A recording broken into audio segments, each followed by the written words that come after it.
Fala pessoal, tudo bem? Aqui é o Marcos do canal Voz do Flu e eu tô aqui com mais um vídeo de pós-jogo da quarta rodada do Brasileirão 2025. Corinthians 0, Fluminense 2, vitória importantíssima fora de casa, mas com muitos pontos pra gente conversar hoje.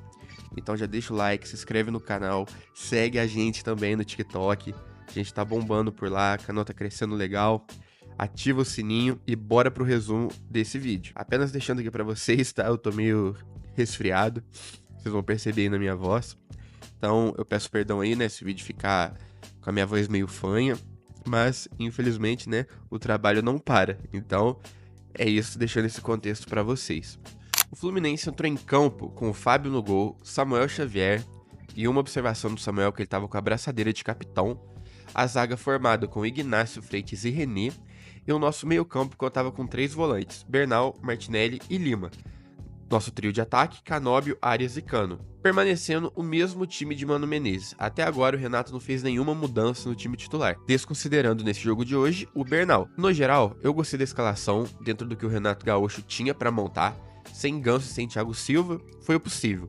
Muita gente queria o Keno de titular, mas no jogo fora de casa de ritmo intenso, entendo começar com Canóbio. Canóbio corre, marca e se entrega, apesar de ser inofensivo no ataque. E o Keno, ofensivamente, é 1000 vezes superior, mas para defender e sem a bola no pé, ele deixa a desejar, porque a idade pesa. E só um detalhe, o Samuel como capitão, na minha opinião, faz sentido. Eu vi muita gente contra, porque assim, quem seria o outro na minha opinião? O Cano, por ser mais velho, ter experiência e ser ídolo do clube. Só que o Cano, ele tem um único problema que impede ele disso, que é a língua. O Cano é argentino, então para conversar com a arbitragem pesa. E o Fábio também, que poderia ser outro, pra mim também nem entra em discussão, porque ele é goleiro. Não dá pra ter capitão que precisa correr 80 metros pra conversar com o juiz e ter que voltar pro gol. Outro detalhe também, minha observação do Samuel como capitão foi aprovada, ainda mais porque no final do jogo, né, ele agiu muito bem, brigou, lutou, peitou os árbitros, peitou o jogador, parece que ele nasceu pra ser capitão. Então, no final a escolha foi muito acertada. Durante minha análise, eu vou entrar por tópicos, que são o primeiro tempo, o segundo tempo e a análise individual de cada atleta, beleza? Para vocês não se perderem. Então, indo para o primeiro tempo, começou o jogo com o Flu acuado e o Corinthians pressionando. Normal fora de casa. E pasmem, o melhor da partida nos primeiros minutos era o René. Sim, o René. Deu passe pro Cano, que acabou perdendo, o gol, fez meia-lua na ponta, tava soltinho. Teve chance boa de falta e o Fluminense me inventa a pior jogada ensaiada da história do futebol. Sério, foi de doer. Mas enfim, Martinelli, apagado, errando o que normalmente erra quando precisa ser decisivo. Freitas, muito mal, caneludo, limitado, cometeu falta completamente desnecessária. Arias, como sempre, acima da média. Renovar com ele foi a melhor contratação do Fluminense no ano. Lima, esse aí eu não preciso nem falar, né? Invisível. Depois do gol contra o Bragantino, parece que virou intocável no time. Desconsidere esse jogo, porque o Ganso tá fora e até então, Lescano, pelo visto, e La Vega só veio passear. Dificilmente entra. Mas após a entrada do Nonato, minha visão também mudou a respeito de Lima titular. Mas enfim, Lima não entrega, errou passe no meio e gerou chance pro Corinthians, que só não virou gol por milagre do Samuel Xavier. Ignacio, por outro lado, bem seguro, ganhando na corrida, firme nos botes. Destaques negativos até este momento do primeiro tempo, era Lima, Canóbio e Freitas. O trio tava horrível. Fora o meio campo, jogo travado, meio campo caótico. O meio do Flu tava um caos, Martinelli errando passe, Bernal errando passe. A sensação era que Martinelli parecia um cara borrado e ruim, e Bernal só tava ruim mesmo. Já o Freitas tomou caneta, errou saída, parecia que tava estreando hoje. Do outro lado, Arias, soberano, marcando por 2, tirou escanteio da cartola. É diferente. Ainda no primeiro tempo, Fábio salvou um gol do Depay. O cara tem 44 anos e segue absurdo. Cano fora da área surpreendentemente bem, para muitos que criticavam. Cano era muito mais conhecido por ser um finalizador nato e fazedor de gols. Mas fora da grande área, falavam que ele deixava muito a desejar. Não conseguia tocar um passe, não conseguia, ligar os pontas. E ele tem feito isso muito bem. Mas eu vou chegar lá nesse detalhe do Cano ter feito isso muito bem. Mas durante o primeiro tempo, Renato parecia apostar no contra-ataque, mas sem sucesso. O time se retraía demais, lembrando aqueles tempos sombrios com o Mano Menezes. Começou o segundo tempo, e tinha acontecido umas mudanças questionáveis pra mim até antes dos gols. Por quê?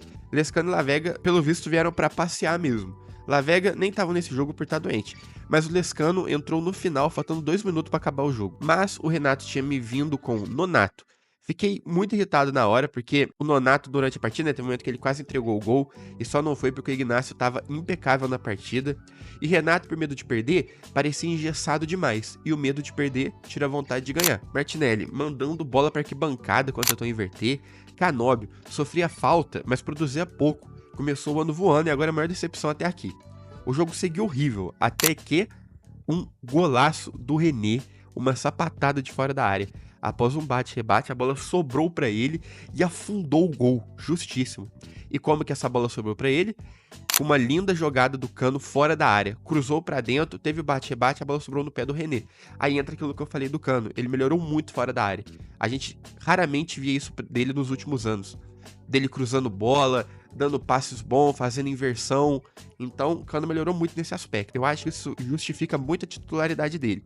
Porque tem muita gente falando que ele não tá tão goleador, mas ele tá agregando muito fora da área. Fora quando faz gol também. E não adianta, o Cano... mas o Cano tá fazendo pouco gol. Ele já tem 13 gols no ano, tá? É ele e Vegete, artilheiro e vice-artilheiro, que são os artilheiros do Brasil no ano. Fora que... Não adianta, pessoal, o nosso meio-campo tava com 3 volantes, e atacante precisa de um ganso da vida. Enquanto o time não jogar pra frente, ou tentar ligar o Cano na jogada, o atacante fica nulo. Podia pôr Everaldo ali com o Cristiano Ronaldo. Voltando pra análise, a partir daí o Flu administrou. Não gosto disso, eu acho perigoso recuar com 1-0 fora de casa. Mas deu certo e depois veio o segundo. E o segundo gol foi de pênalti, gol do Arias e justiça no placar. Serna sofreu um pênalti muito bobo, aliás, se eu fosse torcedor do Corinthians teria ficado bravo. Mas enfim, ele converteu com categoria, já tinha feito uma partida sólida até ali, sendo o motor do ataque, e com o segundo gol o time se tranquilizou. Martinelli também cresceu nos minutos finais, mas ainda longe do ideal. Indo agora para análises individuais. Fábio, nota 6,5. Defendeu o que precisava, com 2 intervenções importantes, incluindo o milagre no chute do Depay. Ele não foi muito exigido, mas não falhou, segurou o 0-0 quando o time estava sofrendo. Samuel Xavier, nota 6, correu pra caramba, teve 70 ações, mas foi pouco efetivo falando de ataque. Porém, o cara anulou Neymar, né? Então não seria diferente com o Depay. Ignacio, nota 7, firme na defesa, 11 cortes e 5 de 7 duelos ganhos. Fora que salvou o Nonato, após o Nonato ter perdido uma bola no meio campo. Não errou, mas também não arriscou muito na saída. Nota 7 pra ele. Freitas, nota 6,5. Defendeu bem, mas como eu falei, é muito caneludo. Toma caneta, sai correndo, faz falta besta, 8 perdas de posse. Então assim, teve momentos bons, mas ainda falta segurança pra mim. René, 8,5. Melhor em campo e além do golaço foi consistente. 2 cruzamentos certos, 3 interceptações, participou da criação do time e não falhou na marcação. Destaque absoluto. E olha que eu sou um crítico dele. Martinelli, nota 6. Apagado no primeiro tempo, até metade do segundo também estava sendo Martinelli, todo cagado, tocando pro lado e pra trás, tocava pra frente e errava, mas após o gol ele melhorou. Talvez porque, igual eu falei, a minha crítica ao Martinelli é que ele sente muita pressão do jogo. Então, quando ele precisa ser exigido assim, num jogo mais truncado, parece que ele fica borrado, entendeu? Até porque ele teve 13 perdas de bola. 13 perdas. Não é uma, não é duas, não é 3, é 13 perdas de bola. Mas após o gol, ele melhorou bastante e virou aquele Martinelli que a gente costuma ver quando enfrenta time pequeno. Jogou muito bem. Nota 6 pro Martinelli. Bernal, nota 6. Foi discreto. Ele teve 85% de passes certos. Porém, também teve boas perdas de posse de bola. Se Martinelli teve 13, ele teve 8. Não criou, mas também não entregou. Fez o simples. Então, nota 6 pra ele também. Na verdade, vou dar até 6,5, porque ele foi discreto na partida e teve muitos passes certos, tanto pra frente quanto pra trás. Então, vou dar meio ponto a mais pra ele. Lima, nota 4,5. Pior em campo, invisível e inofensivo, 0 finalizações, 0 dribles certos, perdeu a bola em jogadas perigosas, nada justifica a titularidade dele. Ainda mais a boa entrada de Nonato. Arias, nota 8. Motor do time. Gol do pênalti bem batido, 3 de 4 dribles certos, criou jogada sob pressão, o mais desequilibrador do time. Nota 8 pro Arias, sem hesitar. Canóbio, nota 6,5. Correu, mas não decidiu. Mas como eu falei, ele marca muito bem, ele teve 4 de 7 duelos ganho no chão. Sofreu falta pra caramba durante o jogo, mas 0 finalização. E pro ponto direita, ele tem que ser bom em ambas as coisas. Marcou bem, mas sumiu no ataque, tá devendo demais. Cano, nota 5,5. Ele teve pouco serviço na partida, até porque é um atacante para ser exigido, o time tem que jogar para ele. E jogar pra ele não é, não, vamos cruzar a bola na área e dane-se. Não, não é isso. Mas jogar pra ele é ver onde ele tá posicionado, enfiar uma bola ali entre os zagueiros, que é o que o Ganso faz. Então, na ausência de Ganso e de um camisa 10, o Cano vai ser isso aí, entendeu? Tanto quando o Ganso jogou, simplesmente Everaldo fez 2 gols e o Cano também fez 2 gols. Então, nota 5,5 pro Cano. 2 finalizações, porém ambas foram pra fora. Ficou isolado no ataque e também teve uma chance boa, não vou dizer clara, que foi aquele passe do René no começo, mas desperdiçou. Precisa de mais apoio nele e que o time jogue mais pra ele, pro atacante. Então, nota 5,5 está bom. E o único reserva que eu vou dar destaque na nota foi o Nonato. Pra mim, nota 7. Melhorou o meio campo, 90% de passes certos, 4 de 5 duelos ganhos. Deu mais dinâmica que o Lima. Nonato começou mal, mas redimiu ao decorrer do segundo tempo. Até porque, ele veio para substituir o Lima, não é muito difícil. Resumo, melhores da partida, René, Arias e Ignacio. Os piores, Lima, Martinelli e Canóbio. Discorda de mim? Concorda comigo? Deixa nos comentários o que você achou da partida. Concorda com as notas? Acha que eu tô sendo crítico demais? Devemos empolgar com essa partida? Por mim, sim. Fluminense é o terceiro colocado. Ganhou os mesmos 9 pontos dos líderes. Só 1 ponto separa a gente da ponta, que é o Palmeiras e o Flamengo. Em 2024, o time demorou 15 rodadas para chegar nessa pontuação. Ano passado foi tenebroso, e agora em 4 jogos a gente chegou. Vamos brigar pelo título? Não sei, ainda é cedo, mas por G4 eu já começo a ter certeza. Selo Voz do Flu de melhor da partida, René. Autoexplicativo, né?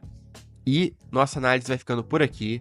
Ficou um vídeo longo no canal, mas eu gosto de fazer tudo bem feito, tudo correto e pontuando tudo que eu vi durante a partida. Eu passei pra vocês minha observação do primeiro tempo e no segundo. Você vê que a minha opinião muda porque eu vou opinando ao decorrer da partida, pra vocês poderem entenderem meu raciocínio. Mas enfim, dito isso, você discorda ou concorda comigo? Deixe seu comentário, já falei, é sempre um prazer ler a opinião de vocês. Curte o vídeo, segue aqui no TikTok, segue também no YouTube e aguardo vocês no próximo vídeo. Valeu, galera tricolor, um abraço e tamo junto. Fui!